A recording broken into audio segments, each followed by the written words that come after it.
All right, welcome guys. First time getting some YouTube content out there, and I thought I would start this off with probably the most common question I get asked, or people DMing me is about how should I actually structure my strength and conditioning. So, let's get into it.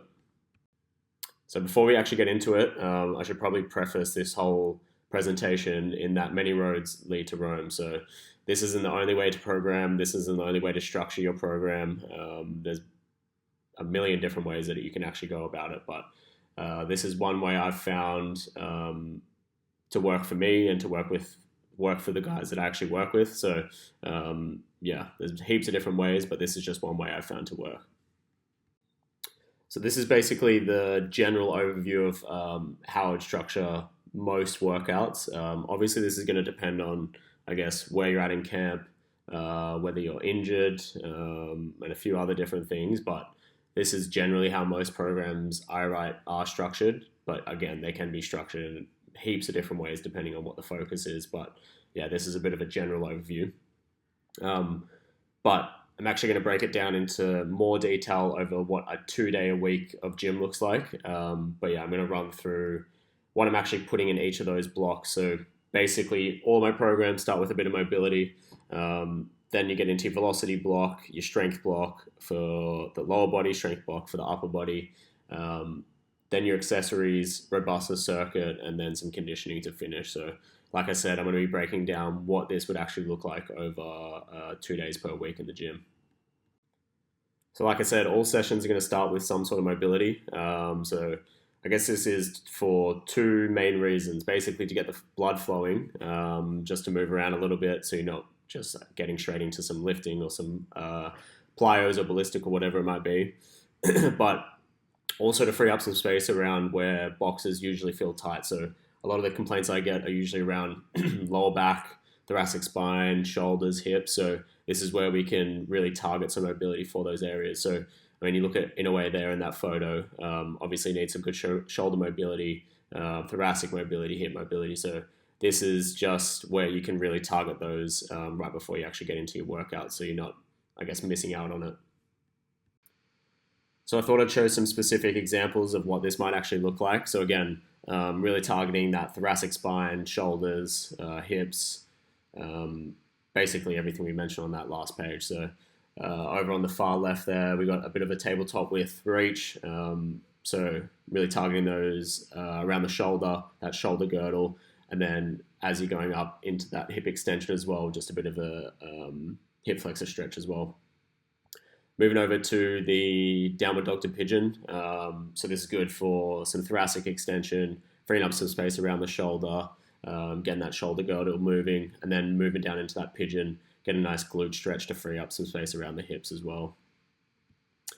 Moving over to the half kneeling, world's greatest, but just adding a little band. So working around some thoracic rotation and then just adding the band for a bit of resistance as well. And then probably one of my favorites for a bit of low back mobility, rolling back, similar to what you do with a roller, but just using the ground as the resistance. Hitting back into that roll back and then go into the straddle. You also get a nice little hammy stretch. So again, working on that hip mobility. So once we got our mobility out of the way, got the blood pumping, usually pretty ready to go. So this is where we get into the velocity block. So you can see there the aim of that is to improve the efficiency of the nervous system, to basically improve our power, rate of force development, speed, reactivity. These we know are going to be, key qualities that boxers need to develop. So this is where we do this at the start of the session. When you're feeling nice and fresh, you're not too fatigued, and you can probably get the most out of them. So like I said, I'll be splitting, I guess, the structure of these over 2 days. So day one is usually lower body focus. So this is where we're focusing on lower body plyos and jumps. And then over on day two, we're ticking off, I guess, all of the boxes that we need for boxing. We're also going to include some sort of upper body plyos and ballistic. So yeah, day one is more that lower body focus, but then day two, which is generally later in the week, sometimes you're feeling a little bit more fatigued. This is where we can still get some power-based movements, but because it's upper body, it's probably going to be a little less fatiguing. So again, some examples of what this might look like. Starting from left to right, we've got some continuous jumps, basically working on lower body power and reactivity, trying to get over those hurdles as quick as you can as soon as you hit the ground. Then what an upper body example might look like. So a step back to med ball shot put, basically using the legs to actually generate the power through the kinetic chain into that med ball. So we know that through research that the lower body is a prime contributor of punching force. So this is where we can actually work that kinetic chain from lower body to upper body. Then just some continuous lateral bounds with the med ball. So med ball actually slows you down a little bit, giving you a bit more time to, I guess, propel yourself back to the other side, but obviously provides a bit of resistance. And then the last one there, just a depth drop push-up. Can start really low with these, but then can build up the height of the drop to increase the intensity. But I like these as a bit of a progression from your standard, I guess, plyometric push-up. So once we've finished up our velocity block, we get into our first strength block. So finishing up our velocity block, we should be nice and primed, or have our CNS nice and primed to get into some good heavy work. So splitting those over day 1 and day 2, basically bilateral knee dominant on day 1, day 2 is usually bilateral hip dominant. And then depending on what the focus of the block is, we'll use a superset to maybe pair with either some mobility, plyometric, ballistic, or some core. So pretty much throughout all of the programs, I'll superset exercises or use sequences, so you can see A1, A2. So yeah, I like to do this basically for time efficiency. So rather than pumping up 4 sets of squats, then going to 4 sets of box jumps or some mobility, we can use that rest time to actually be nice and efficient, because nobody wants to spend over 2 hours in the gym. So here's an example of what this actually might look like. So like I said, day 1, I'm typically going with a bilateral knee dominant. So here's just an example of, I guess, a front squat to box, nice and heavy.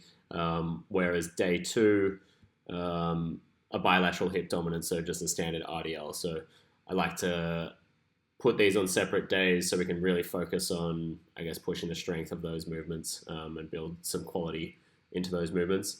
But like I said on that previous slide, depending on what the focus of the actual block is, we might pair those with either some mobility, a plyometric, or even some core if we just need to get some extra core work in. But an example of that might be, so on that first day where we're going through bilateral knee dominance, I paired the squat with some mobility. So some boxes feel, I guess, a bit tight, a bit sore. I mean, a lot of people usually feel sore after they work out, but usually feel a bit tight. So this is where we can pair the heavy lift with some mobility just to get the body moving in between. So especially when we're doing some axial loading, this is where I like to pair some mobility with that.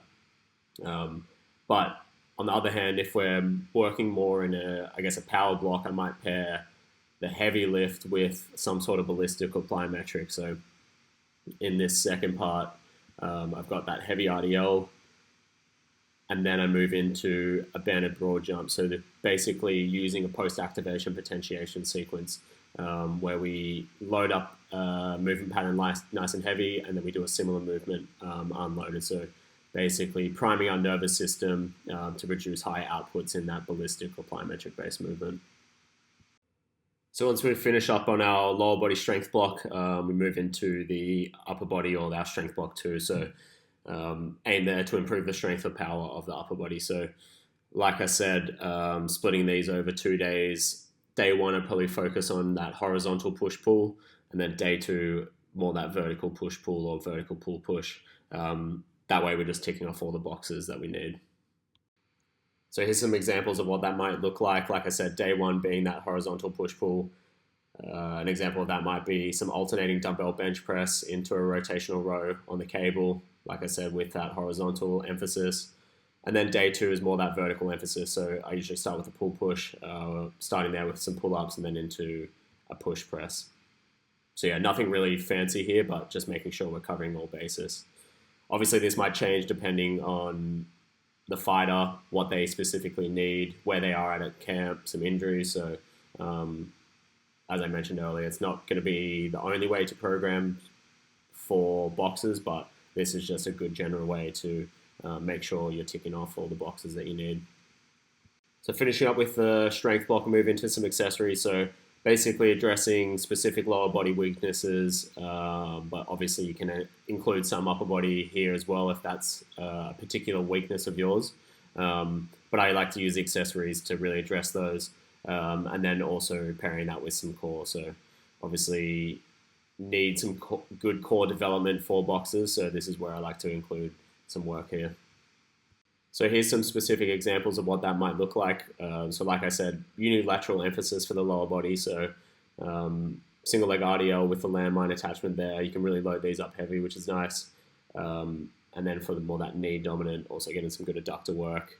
Also nice for some change of direction is that cable lateral lunge. And then pairing that with some core. So bit of a Russian twist on the GHD. Really love these for some core rotation. Actually really love the GHD in general. For core development. So yeah, Russian twist there and then some lateral flexions with the dumbbell there.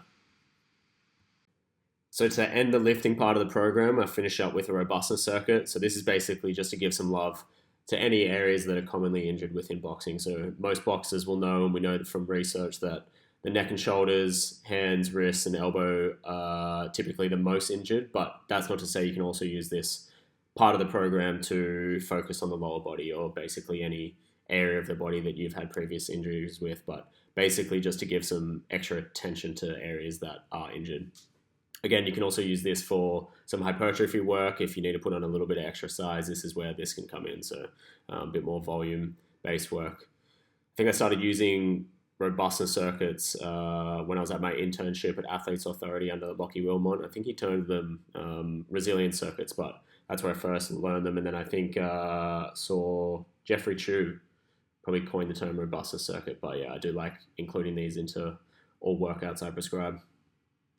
Here's some examples of what that might look like. So like I said, day one, we're specifically focusing on the shoulders and the neck. So a bit of a Zercher shrug, working those upper traps. Then a bit of a reactive neck drill I like to use just with the band. A few steps out, change direction. I think I also go sideways, some lateral steps, and then backwards as well, but nice little reactive drill for the neck. Then moving over to day two, focusing on those hand, wrist, elbow, just some arms. Who doesn't love some arms? And then some wrist work there. But yeah, making sure we're hitting all areas that are commonly injured in boxing. But again, this can also be specific to you in this instance, but also can be some hypertrophy work as well. So to round out the session, we get into some conditioning. I think I'm actually going to make a whole video on conditioning itself, so I won't get too much into it, but depending on the boxer, the phase of the camp, if there's got injuries or not, I mean, heaps of different things go into it. We'll focus on aerobic, some lactic-based conditioning or some alactic-based conditioning, but again, this will be a whole presentation on itself, so stay tuned for that one. This is what it looks like all put together. So bit of a 2-day S&C template. Like I said, making sure that we're ticking all boxes through our plyometrics, ballistics, our heavy lower body bilateral knee dominant, hip dominant, whether you're pairing that with some mobility or plyometrics. Then we get into our upper body work. So making sure that we're ticking all the boxes with our push-pull, horizontal, vertical options, getting our unilateral work in, some core, robustness circuit, of course, the best part of the program, some conditioning. So like I mentioned at the start, there's many roads that lead to Rome. This is by all means not the only way to prescribe or to structure your training, but I think it's a good way to make sure that you're really ticking all those boxes from a physical development standpoint. So yeah, thanks for watching. If you've got any questions, got any other ideas about what you'd like me to cover next, shoot them in the comments. But yeah, looking forward to the next one.